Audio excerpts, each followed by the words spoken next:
মাননীয় বিরোধী দলীয় চিফ হুইপ জনাব মোহাম্মদ মুজিবুল হক, কিশোরগঞ্জ ৩। সম্পূরক প্রশ্ন। মাননীয় স্পিকার, মাননীয় প্রধানমন্ত্রী, ধন্যবাদ জানাই যে হ্যাঁ আপনাদের অনেক পদক্ষেপের ফলে এবার ঈদে কোনো অসহনীয় যানজট হয় নাই। মাননীয় প্রধানমন্ত্রী, ঈদের 15 দিনে বিআরটিসির হিসাব মতে সড়ক দুর্ঘটনায় 320 জনের মৃত্যু হয়েছে। 16 এপ্রিল ফরিদপুরে বাস দুর্ঘটনায় 15 জন মারা যায়। এডিসি ডিসি সেইটা একটা তদন্ত কমিটি করে তারা বলেন যে এই বাস দুর্ঘটনায় 15 জন মারা যায়, বাসটার ফিটনেস ছিল না। চট্টগ্রামের রাঙ্গুনিয়ায় 12 এপ্রিলে যে বাসের ধাক্কায় প্রকৌশল বিশ্ববিদ্যালয়ের 2 জন ছাত্র মারা যায়, দেখা গেল ওই বাসটারও ফিটনেস ছিল না এবং বাসটার বয়স ছিল 43 বছর। 17 এপ্রিল ঝালকাঠিতে সিমেন্টবাহী ট্রাকের চাপায় 14 জন মারা যায়। সেই ট্রাকটার ড্রাইভারের হেভি যানবাহন চালানোর কোনো লাইসেন্স ছিল না। 19 এপ্রিলে রাজধানীর বিমানবন্দরে নিরাপত্তা ওয়াল ভেঙে একটা বাস ঢুকে চাপা দেয়, একজন প্রকৌশলী মারা যায় বেবিচকের। সেই বাসটারও ড্রাইভারের কোনো ভারী যানবাহনের বাস চালানোর কোনো ড্রাইভিং লাইসেন্স ছিল না। মানে প্রধানমন্ত্রী, আপনি আজ থেকে বেশ কয়েক বছর আগে ক্যাবিনেটে ছিলাম, তখন অনেকগুলি নির্দেশনা দিয়েছিলেন রোডসে নিরাপত্তার জন্য। একটা ছিল যে সড়কে বিভিন্ন জায়গায় ড্রাইভাররা ঘুমানোর জন্য, রেস্ট নেওয়ার জন্য রেস্ট রুম, প্লাস কোন ড্রাইভার জন্য মানে এই যে গাড়ি চালায় করতে গিয়ে পরে কিন্তু এই গাড়ি চালাতে গিয়ে তারা ওগোমা থাকে। আমার প্রশ্ন হলো যে মানে প্রধানমন্ত্রী, এর সড়ক মন্ত্রী আছেন, এই যে অ্যাক্সিডেন্টের যেটা বেশিরভাগই হচ্ছে কিন্তু ড্রাইভিং লাইসেন্স নাই এবং ফিটনেস নাই, এই দুইটাই মেইন কারণ। এইটার যদি বন্ধ করা যায় তাহলে যেভাবে ঈদে যাত্রা সহজ হয়েছে তাহলে অ্যাক্সিডেন্টে মারাটাও কম যাবে। এই বিষয়ে আপনার নির্দেশনা চাই। ধন্যবাদ। ধন্যবাদ মাননীয় প্রধানমন্ত্রী। ধন্যবাদ মাননীয় সদস্য, আপনার প্রশ্ন এবং বিশেষ করে উত্তরও আপনি দিয়েছেন, যে কি করণীয় সেটাও বলে দিয়েছেন, সেই জন্য আপনাকে ধন্যবাদ। দেখুন, আসলে আমাদের ঘনবসতিপূর্ণ দেশ, আমাদের যারা এই যে ট্রাফিকের কাজ করে, আমাদের পুলিশ সহ আইন শৃঙ্খলা রক্ষাকারী সংস্থা দিন রাত অক্লান্ত পরিশ্রম করেন এবং যার ফলে মানুষ কিন্তু সেই সুবিধাটা ভোগ করে।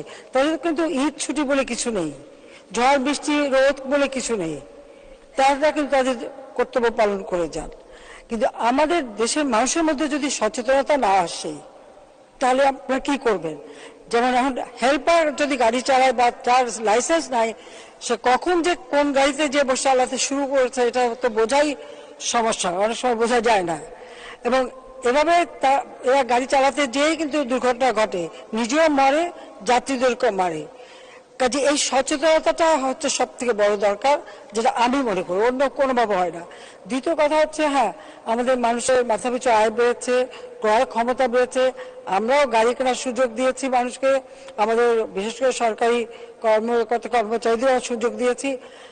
এখন আমাদের গাড়ির সংখ্যা এত বেশি, কিন্তু সেই তুলনায় ড্রাইভারের সংখ্যা খুব কম। কিন্তু আপনারা জানেন যে এই ড্রাইভারদেরকে ট্রেনিং এর ব্যবস্থাও কিন্তু আমরা নিচ্ছি।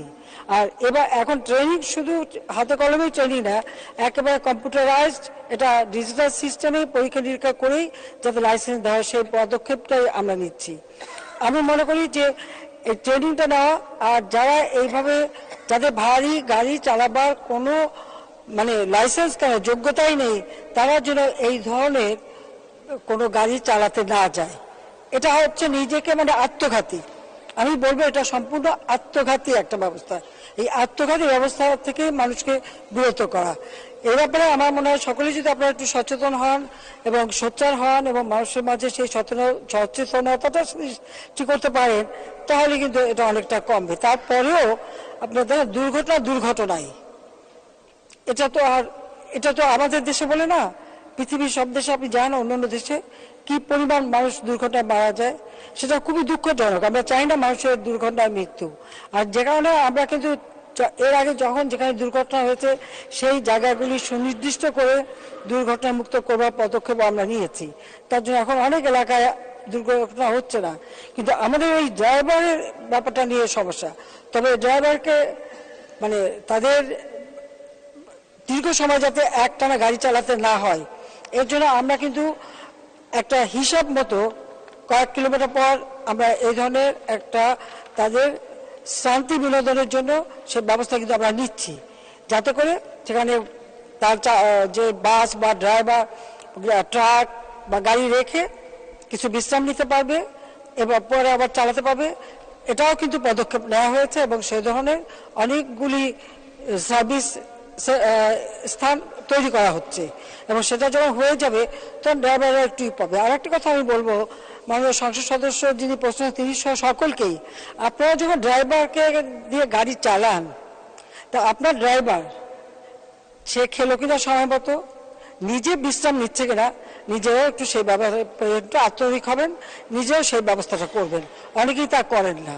আপনাদের প্রয়োজন আপনারা গাড়ি চালাতে বলে দেন, চলতেই থাকে, কিন্তু তার খাওয়া হলো কিনা, আপনি হয়তো পার্টি খেয়ে আসেন, দাওয়াত খেয়ে আসেন, কিন্তু আপনার ড্রাইভার খাবার পেলো কিনা সে খবরটা রাখেন না।